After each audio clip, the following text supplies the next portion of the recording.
Could golf be on the upswing? A new report on the number of golf rounds played during 2020 are promising, showing that during the pandemic, when people flocked outside, they flocked to golf. The Minnesota Golf Association reports record rounds played in 2020. Reporter Neil Persley checked with local golf courses to see how they fared. At the close of last year's golf season, the Minnesota Golf Association did a survey of 358 golf facilities around the state. They found their courses reported their rounds played were up by an astounding 29.7%. Well, we had our second most rounds ever. We did just under 42,000. I think in 1997 we were slightly above that. The year before, 2019, was a pretty good year. We did 33,000, so 8,000 more or 20% higher rounds in 1 year. 2020 we did just shy of 32,500 rounds, so that was up almost 18%. It wasn't a record for us, but it was an increase, obviously. The New Hope Village 9-hole par 3 golf course saw a 55% increase in rounds played in 2020, which is the highest usage of the course in the last 15 years. According to the Minnesota Golf Association survey, play at all facilities across the board was up. Public daily fee facilities saw, on average, more than 28,000 rounds in 2020. 30.5% more rounds than were reported in 2019. Municipal facilities saw a 29% increase. Private clubs were up almost 35%, and golf was up at resort courses 14%. While golf play was up nationwide by 13%, Minnesota more than doubled that with their nearly 30% increase. This all spells a bright future for the golf industry, at least in the near future. If just half the people decided, hey, I used to play 5 rounds a year. Last year I played 20. I kind of had fun. I think golf's in a good set for the next couple of years. Our cardholder programs for this coming summer are actually already full and sold out. So, it's going to be a similar summer, I would assume. In Maple Grove, Neil Persley, CCX News. It's a different story for many restaurants where sales are down due to the pandemic.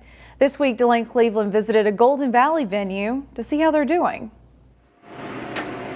It's traditional Minnesota food. Hospitality can be displayed in any number of ways, and at Doolittle's Woodfire Grill in Golden Valley, your nose brings you right over there.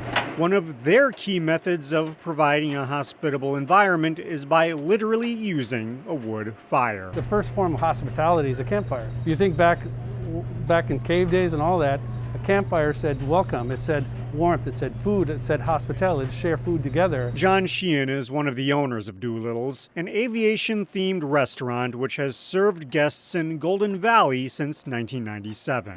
The wood fire is not only representative of sharing good times with family and friends, it's also a big part of how they cook their chicken. And those juices self-base, so what you have is a very flavorful, imparts the wood smoke into it, but it's also very moist, very juicy, and it keeps that well throughout the meal. The ambiance is designed to impact the senses. Yes. And it certainly had an impact on customers. It made you hungrier as soon as you walked in. It's like, give me my food.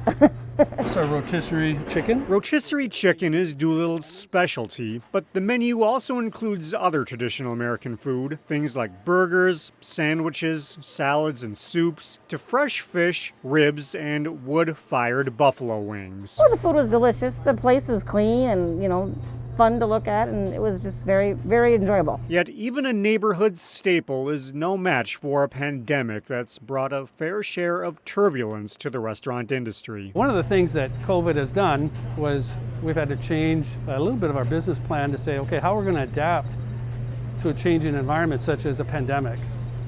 And one of those things is family meals and party platters. Adapting to this new environment is an important component to weathering the COVID storm. Lucky for Doolittle's, they have a loyal customer base that's helping this Golden Valley staple through the bumpy flight. Can't make it without a community, and it takes a community to allow these businesses to continue to prosper.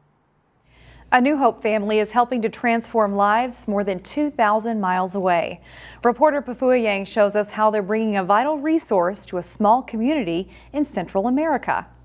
Look at the dog in the background. In New Hope, the Fernelius family doesn't take for granted basic needs.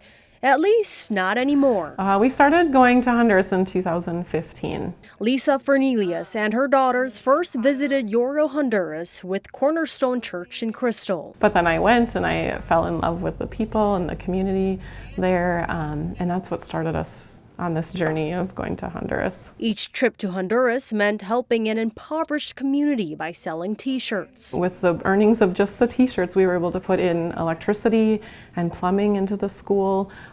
We were able to provide school supplies and uniforms for the kids. But last November, 2 hurricanes devastated Central America, destroying sewage and sanitation systems. And they lost everything. Families and children relied on polluted rivers for water, which caused diseases. None of us would ever even think twice about probably even stepping in it, nonetheless drinking it. Local residents in the Northwest Metro raised funds to deliver 200 water filters. $35 is all it takes, $35 to provide clean water for a family for 10 years. The Fernelius family plans to go back in June to deliver more water filters. Just how grateful they were for clean water. It's just crazy how we take it for granted. As for 16-year-old Grace, the journey transformed her own life. They were really the ones helping me in the end.